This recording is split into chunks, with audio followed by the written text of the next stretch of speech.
human insight trumps every trick. We're not hacking systems, we're hacking behaviors so you won't click. No complicated code, just tried and true brain science at play. Social engineering for good, the best defense is in your mind today.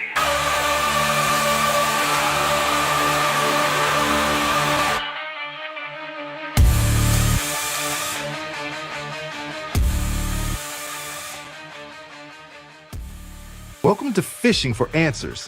The opinions expressed here are solely those of the individuals involved and do not reflect the views of their employers. Get ready, because the next live episode of Phishing for Answers is starting right now with your host, Joshua Crumbaugh, the CEO of Phish Firewall. Psychology is the new firewall, where human insight trumps every trick. We're not hacking systems, we're hacking behavior so you won't click.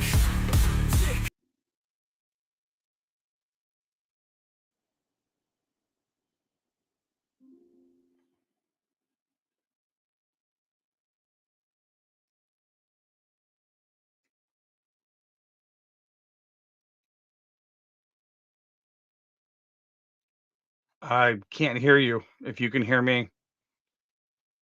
Okay. All right. There we go. Now I can hear Here you. we are. Too many mute buttons. Sorry about that. Hello. So, welcome to another episode of Phishing for Answers. Sorry about the false start there. Today we've got Chuck Everette with us. He is a field CISO over at ESET. Chuck, could you introduce yourself? Sure. Chuck Everette, been in cybersecurity for well over 20 years. Been a CISO at multiple different organizations, deputy CISOs. I'm actually currently still the CISO over at the city of Fort Lauderdale, as well as a field CISO advisor at ESET. Been in multiple different industries, always keeping my feet and fingers in the middle of cybersecurity. Awesome. I did not know that.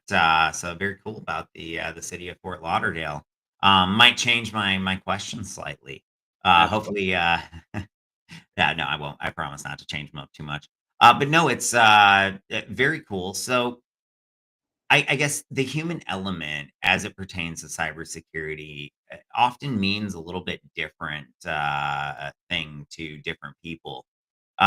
What do you? I mean, how do you see the human element?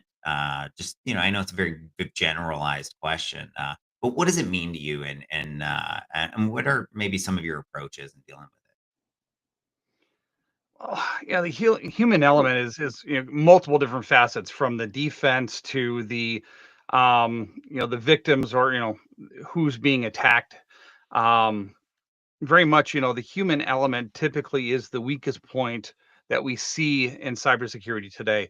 It is what's attacked. Especially 80% of successful ransomware attacks come in through phishing attacks, give or take. And they're always looking for those ends. And especially now with AI, we're seeing those attacks becoming more sophisticated and more successful, because they're able to mimic more and also gather more information on an individual, for spear phishing attacks, those type of things. it? So, um, definitely, again, typically, you can secure things as much as you want, but there's always still that human element there that Yeah. becomes kind of that weakest link quite a bit of times, as well as not only from attacks, but also from misconfiguration, Yeah. mistakes, or just human error. And Or that's the one. changes that are made at midnight when that system breaks and they have to get it up. Often those are some of the biggest gaps in our security, because that's when people aren't thinking about security. They are only thinking about restoring access. Absolutely. And very much like COVID was the same way. COVID happened, everybody had to work from home. You had your data centers, which are these four secured walls. You had your compensating controls in place. You had everything. You knew what was going on. All of a sudden, everybody's got to work from home. So there's a lot of, shadow IT that was slapped into place to get things up and running, finding out that, hey, you didn't have enough VPN licenses. And to this day, I'm going in, doing assessments, working with clients, and finding that they haven't shored up a lot of those, you know, holes they put in place to be able to get business up and running again. Oh yeah, no, and I see the same thing, and it's just it's one of those things where it's so easy to have it happen, because business is the top priority, but I think too often we forget to follow back up on those things because that initially restoring access, and it's not, I think, even as much out of negligence as it is out of the fact that most well, I've seen in my lifetime one cybersecurity team that was properly staffed. Every other cybersecurity team I've seen, they needed more people. They didn't have enough resources to do everything that they had to do.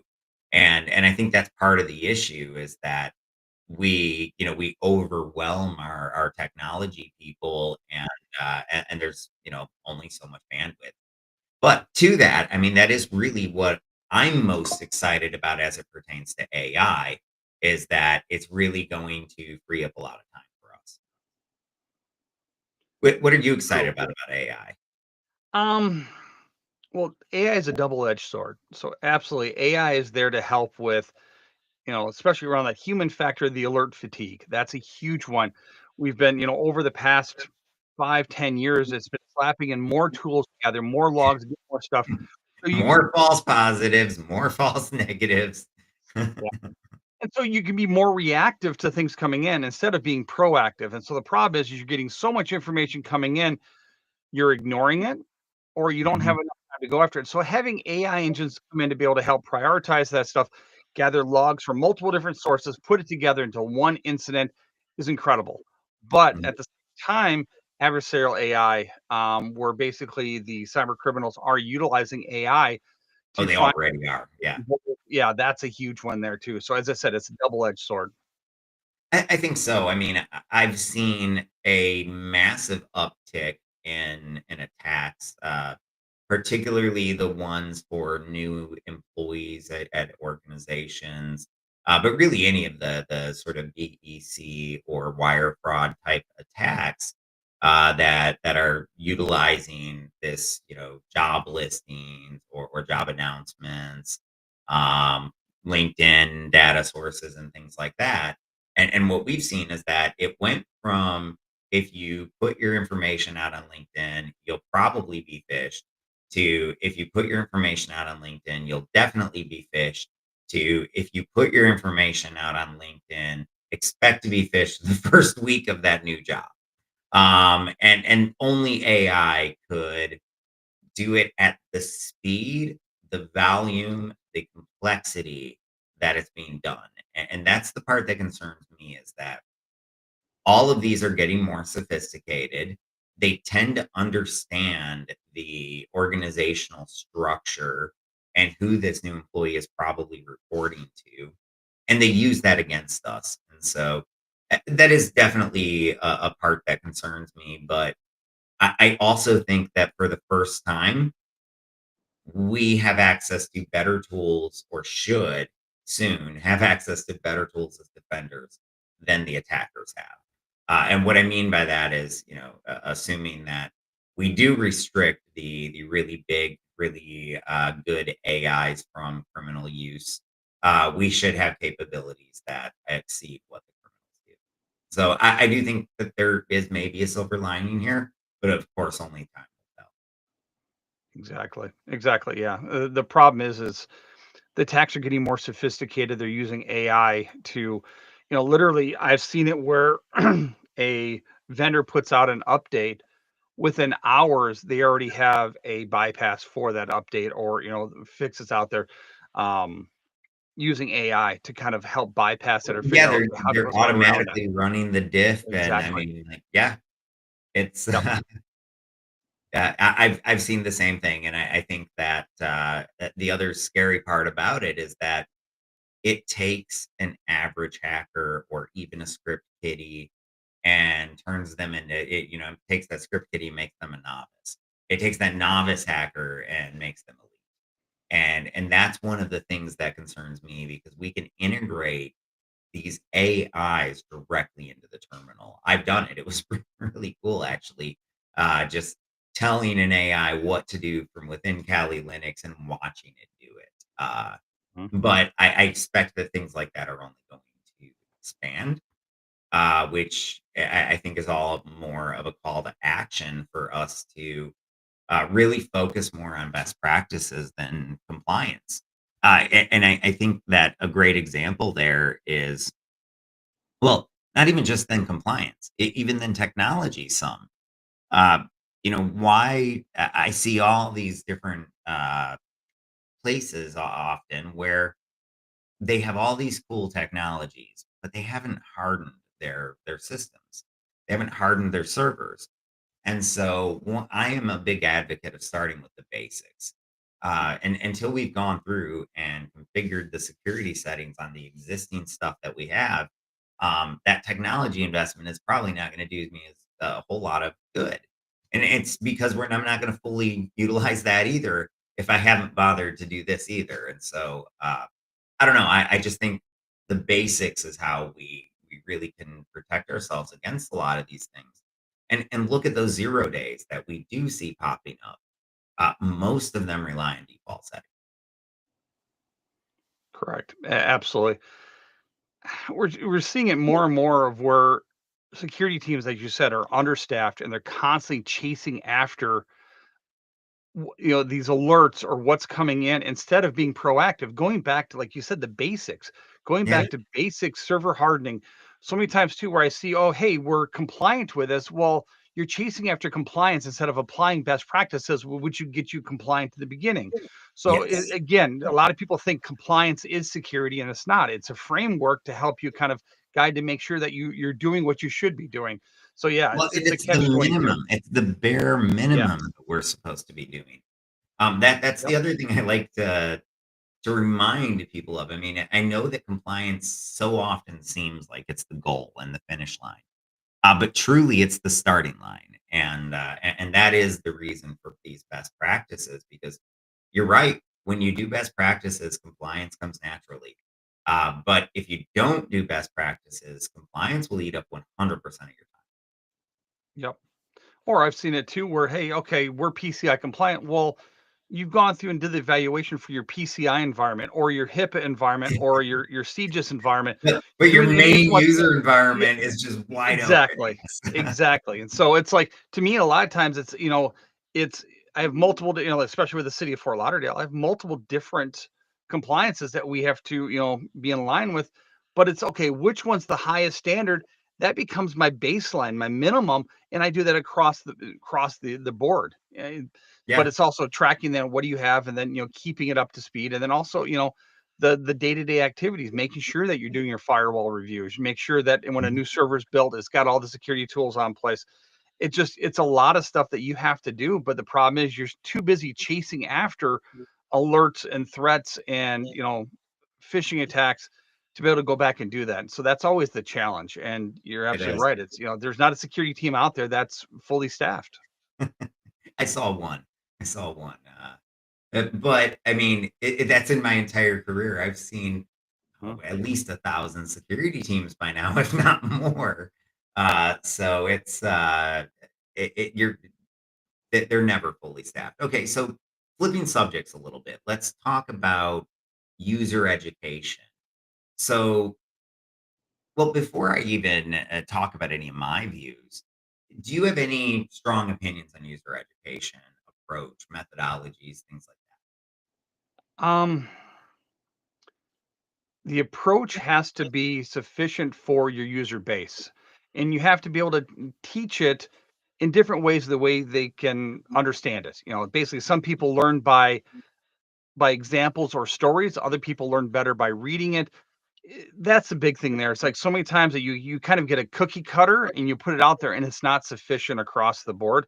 Um, and also too, you have to have a plan of testing it.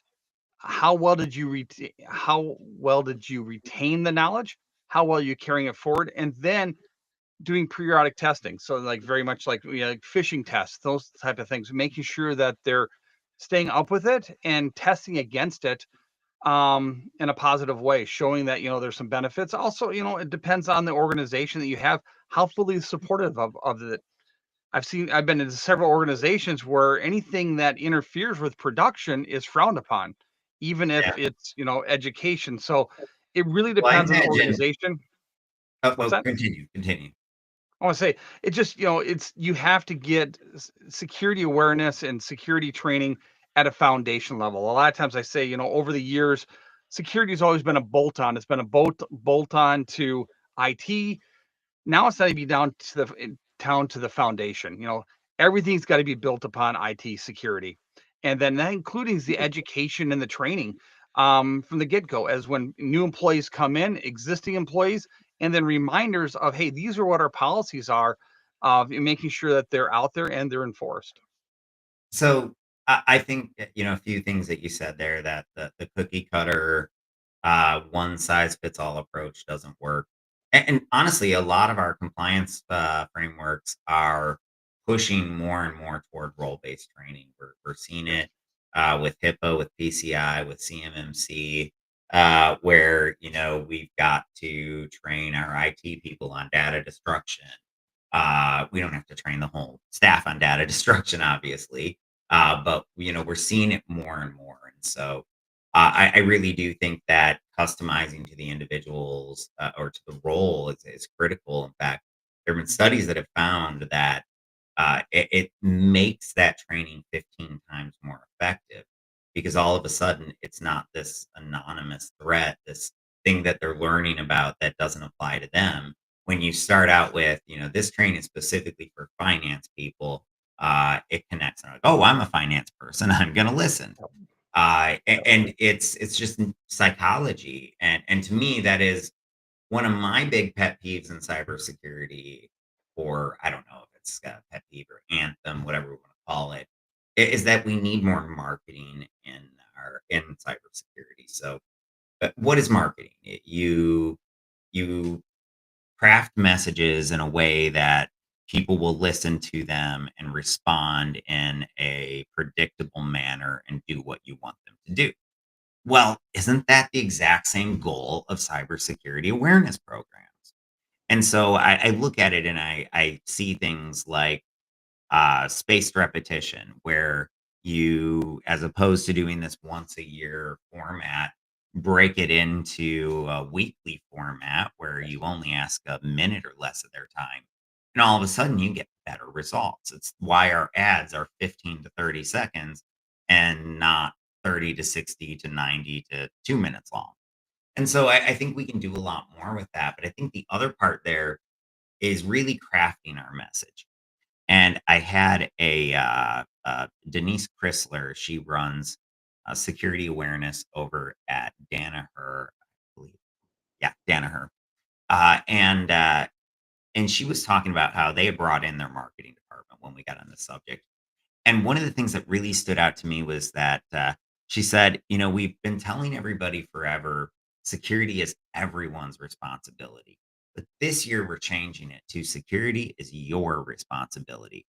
And to me, I'm like, that is exactly the reason we need marketing in these programs, because security is everyone's responsibility sounds great until you hear security is your responsibility, and you realize, man, I've been saying this wrong all along. So I don't know. I think that there's a lot more along those lines that we can do, and in doing that, we can be more effective. And if I'm educating you today about passwords, it still makes you more secure about phishing, because your most users categorize everything cybersecurity in the exact same file in their head. So anything cybersecurity keeps everything cybersecurity front of mind, in my opinion. So what Yeah. about phishing simulations? Oh, absolutely. I But I they mean, need, any tactics like methodologies around them, um, frequencies? well, kind of going back to what you were talking about a little bit before that, is your messaging has to be relevant to what they're doing, relevant to their job, so they can really apply to, hey, wait a minute, this could be me. And that's a big one for me. That's why a lot of times story times, or if something happens, Stories are it's so effective. Just telling exactly, stories. or you're talking about the same applications they're using. Otherwise, they say, okay, this can't happen to me. It's going to happen to somebody else. If you can apply that, or even use, what I Yeah, don't use Outlook, ever, not Google. That's not gonna happen to me. And that yeah, could be literally the only difference. exactly, exactly. And so it's that. And so the phishing simulations, getting the simulations down where it's actually utilizing vendors that they use, tools that they use, emails that they receive on a regular basis to recognize what that. So it's that if they're receiving something that's completely off the wall, it's not going to mean as much as, hey, wait a minute, I just I thought this was normal.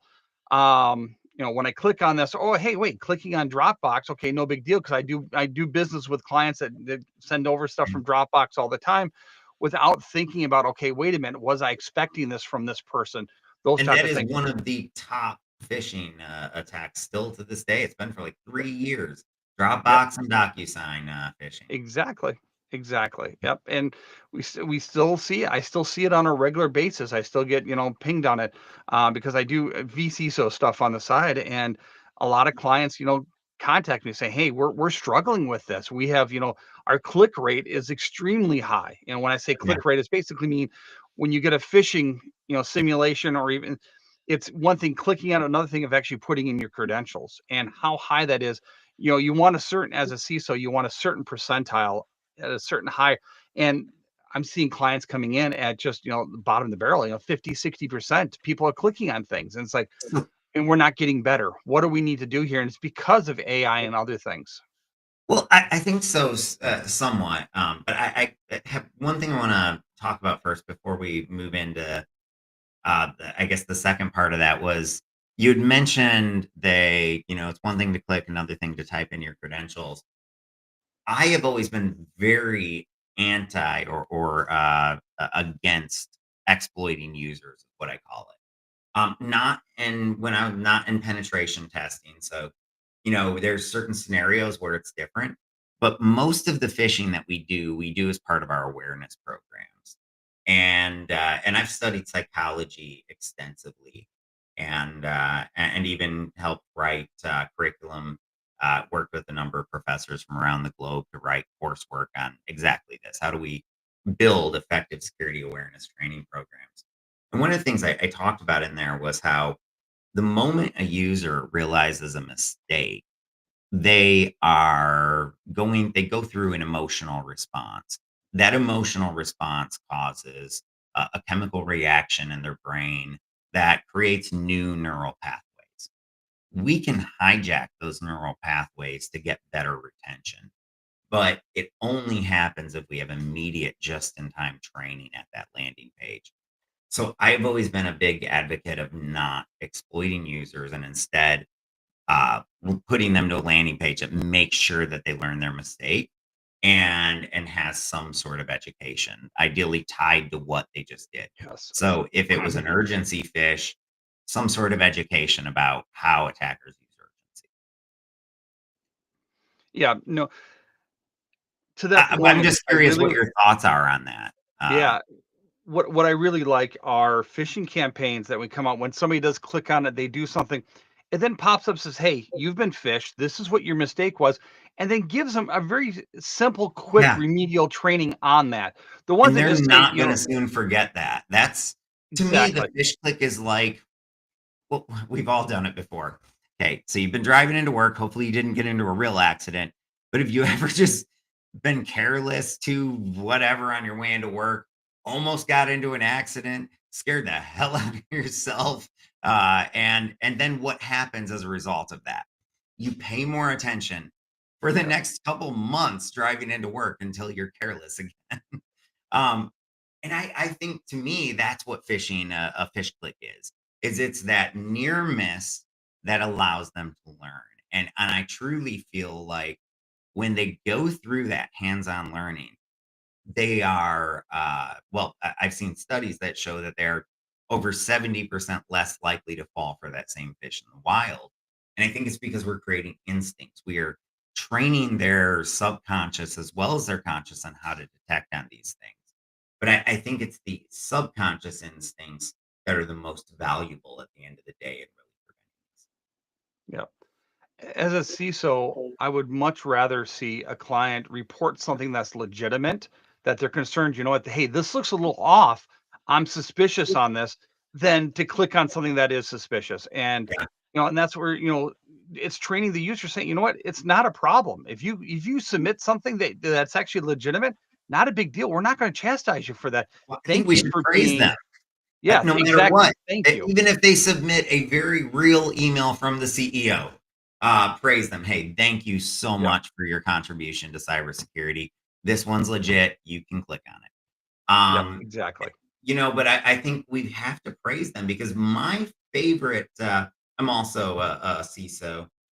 So my investors company, run their department and work as their CISO. And one of the things that I see um, is just that, or I guess rather that the metric to me that really means the most when it pertains to user awareness is that reporting.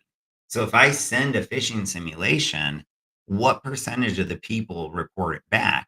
And ideally we flip it, where you start up with that 50% clicking, but 12 months down the road, we've got 50% reporting and I assume you had really bad reporting rates in that first 50% one. So hopefully, whatever those are your actual pitch click rates. So, Yeah. but I do think marketing is how we do it, and I don't know. In my opinion, I really do think that too often we forget about psychology because we're very technical people. Most people in cybersecurity, we've gone up, we've been in the weeds most of our careers, and it can be hard to really simplify things down to their most core points because we're thinking about, well, we can do header analysis, we can, drop that link into virus total, we can do this, we can do that.